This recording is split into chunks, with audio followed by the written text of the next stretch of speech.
The story begins with a sequence of images depicting supernatural creatures and a man dragging himself into his office.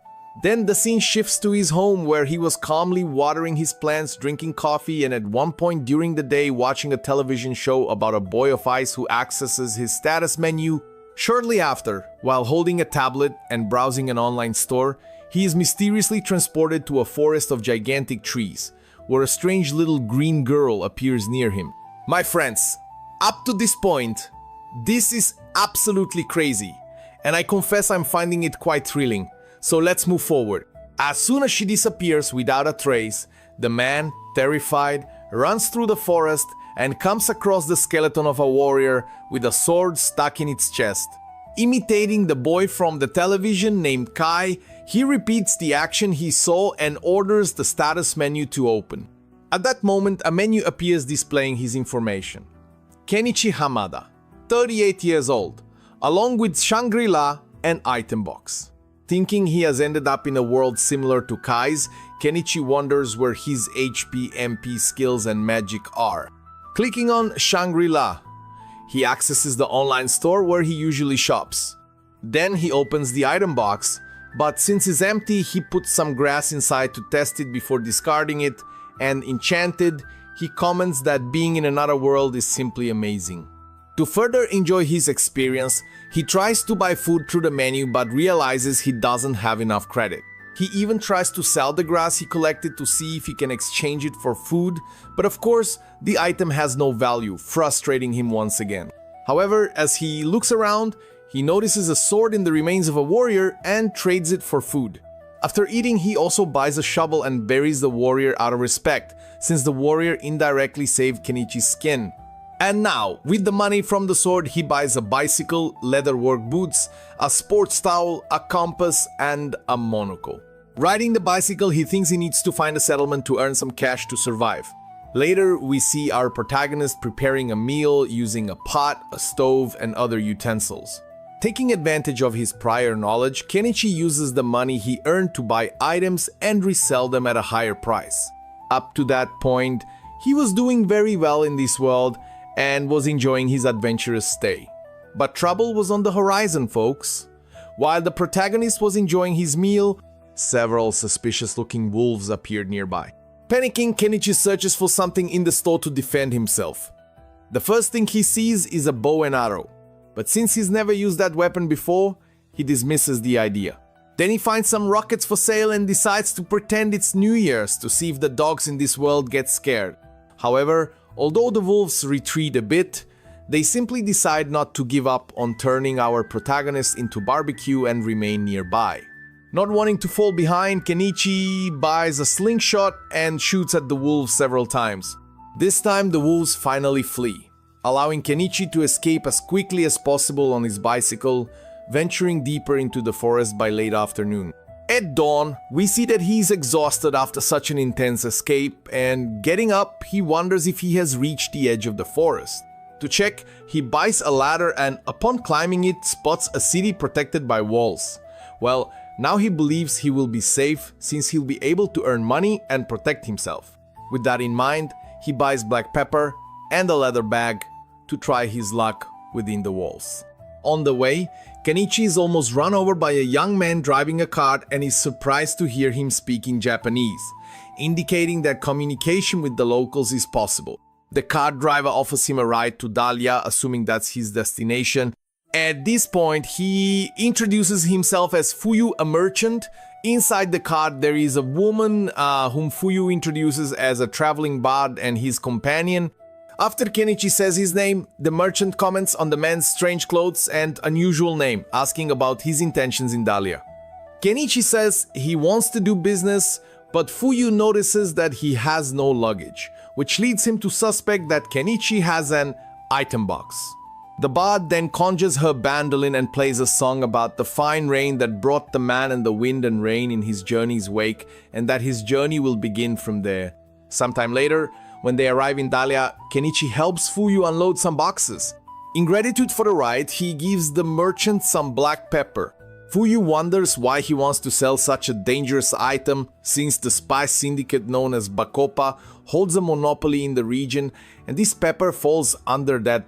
He says that if those guys see Kenichi selling this spice, he will certainly have trouble. However, since it's a personal gift, Fuyu insists on paying, as according to him, local merchants love to buy things cheaply but never accept anything for free.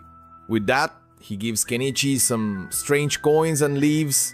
Kenichi examines the coins in the item box and sees that they are 1 copper coin, 1 square silver coin, and another silver coin. Since the value of these coins is described, he calculates that he has 108,311 yen. Wow, the guy made a fortune with just a handful of pepper. In the late afternoon, he goes to a tavern where a girl greets him, claiming it's the best in Dahlia. Kenichi informs her that he has come to stay, so the girl charges 1 copper coin for lodging or a small square silver coin for 2 meals. Since he only wanted lodging, the visitor pays the copper coin, but when he needs to sign his name on the tavern's list, he remembers that he doesn't know how to write in the local language. The girl notices his strange clothes and asks if he's looking for an intermediary. Actually, Kenichi tells her that he intends to do business on his own, but she explains that the Merchants Guild won't register someone who doesn't know how to read, write, and calculate. The man corrects her, saying he knows how to do those things, but perhaps not according to the local culture. At this point, the receptionist asks him to imagine that she has 4 bags containing 12 rinkas each, and asks how many rinkas she has in total. It would be funny if he answered that he would only know the answer if he were using apples. However, he correctly answers 48, and the girl is impressed by the mathematical talent of the genius before her. Then she asks for his name to write on the paper and introduces herself as Azalea. Kenichi asks her to teach him the local language in exchange for some snacks from another country as a reward, and the woman doesn't hesitate and accepts the offer. After savoring the sweets he gave her, she is so delighted that she makes a point of mentioning that there's nothing like them in the kingdom of Kadan. Fulfilling her part of the deal, Azalea teaches the foreigner the native language of Kadan, and he discovers that it's not so different from Japanese, with the numbers using the same decimal system and the digits being treated the same way as Arabic numerals. While posing for a drawing and seeing how quickly the man learned to read and write, Azalea imagines that he will soon become a great merchant and considers becoming his lover. Wow, folks, look at these ideas. However, Kenichi thinks she should avoid an old man like him, especially since he's old enough to be her father. But from the look in the girl's eyes, I don't think she thought of it that way. Sometime later, Kenichi finishes the drawing, leaving Azalea enchanted, feeling like a noble woman for having been portrayed. She then hugs the man affectionately, emphasizing that he gave her sweets and made her portrait, and with that, she takes him somewhere and turns off the lights in the room. I don't need to say anything else. The next morning, Kenichi, probably feeling very much at peace, goes to the guild to register, and the receptionist asks him to fill out a form. Noticing that the papers were handwritten, Kenichi deduces that they haven't discovered printing yet. After filling out the paperwork, he is informed that the registration fee is a whopping 50,000 yen, and our protagonist laments the absurd amount, wondering if he could pay in installments. The guild lady says that's possible, and then she hands the foreigner a guild identification card. She mentions that he must keep this identification visible when doing business, which is why Fuyu also carried one. After leaving the guild, he walks through the Dahlia market and observes that 2 slightly brown sheets of paper cost 1 copper coin, a simple dish costs 1 small square silver coin, and a low-quality knife costs 1 silver coin, which he considers expensive. Suddenly, a girl approaches Kenichi and offers 10 tricolored fruits for 1 copper coin. Wanting to try different types, he takes several and puts them in a bag. Although he has no idea what kind of fruits they are, to find out, he stores the foods where their names are written. The fruits are called Rinyo, Rinzu, and Rinka, the latter being the one Kenichi gave to Azalea when he returned to the tavern, in honor of the 4-basket calculation from earlier. The girl was extremely happy with the gift, as she loved that food. When Kenichi returned to his room, he spent some time analyzing his identification before falling asleep. At dawn, he surprised Azalea by demonstrating his carpentry skills, setting up a sales booth by himself. Additionally, the woman noticed the clips he was using and commented that hers were very weak, expressing interest in buying the ones he had, which made Kenichi see a profitable opportunity with this product. Later, he went to a spot on the street to summon his booth, which was stored in his item box. A merchant from the booth next door took a look at the foreigner's products and showed interest in the clips. Kenichi informed her that they cost 1 copper coin for 5 units, so she bought that amount and introduced herself as Anima. As the hours passed, no one visited their booths, and Kenichi began to get bored. However, as a bit more time passed, some people started showing curiosity about the items he was selling. His booth, mainly because of the clips, attracted more customers on the first day. Anima commented that the clips were selling well and thanked Kenichi for bringing customers to her booth as well.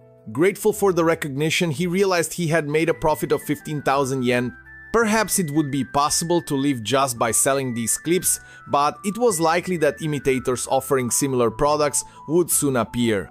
At that moment, a well-dressed man with a sword at his waist appeared at the booth, and Kenichi suspected he was someone of high status. The man asked to see a knife, and after testing its sharpness, asked the price. Kenichi replied that it cost 2 silver coins. The buyer thought it was expensive, but having never seen such a perfect blade, he understood the value. Then, he asked if the seller had something larger than the knife. Since Kenichi didn't, he checked the menu of his store while reflecting that finding something larger would be difficult. Still, he ended up finding a hunting sword and offered it to the interested party, who was impressed by its beauty. However, upon learning that it cost 1 gold coin, he internally struggled with his desire to acquire it as he considered the price too high. Kenichi wondered if he had charged too much, but he knew he needed to get the most out of those who could pay. In the midst of this, a catwoman approached the booth, sniffed the surroundings, and suddenly licked Kenichi's nose. Then she was hit by 3 beastmen who were discreetly following her. Kenichi was surprised as he had never seen humanoid creatures like those before. Meanwhile, one of the men tore off the tarp that served as the booth's roof and expressed interest in buying it. Kenichi agreed to sell, but when calculating the price for the 3 tarps the buyer wanted, he ended up confusing them, who were probably humans, and they suspected he was trying to cheat them. However, the swordsman assured them that the seller was correct, and embarrassed by their own distrust, the beastmen left with the tarps. And after that, the swordsman decided to buy the sword. After a long day of work, Kenichi paid for 5 nights of lodging.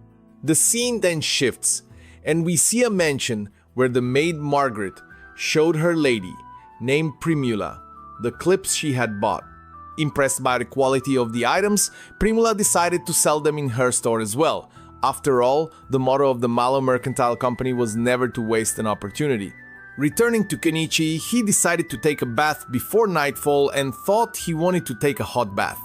At that point, he thought about buying a barrel for bathing, filling it with river water, and heating it with fire, but he realized that if he wanted that kind of comfort, he would need to earn more money. Additionally, he wondered how that Shangri-La worked, since the products simply appeared out of nowhere for him.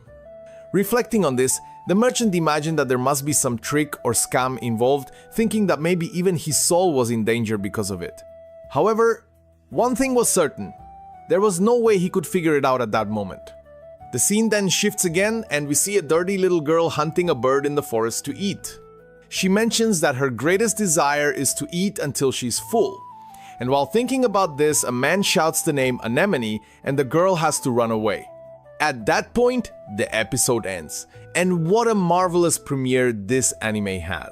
Seriously, I really like the mature vibe of the protagonist, and I hope you enjoyed it too, so that I can continue bringing this story to the channel.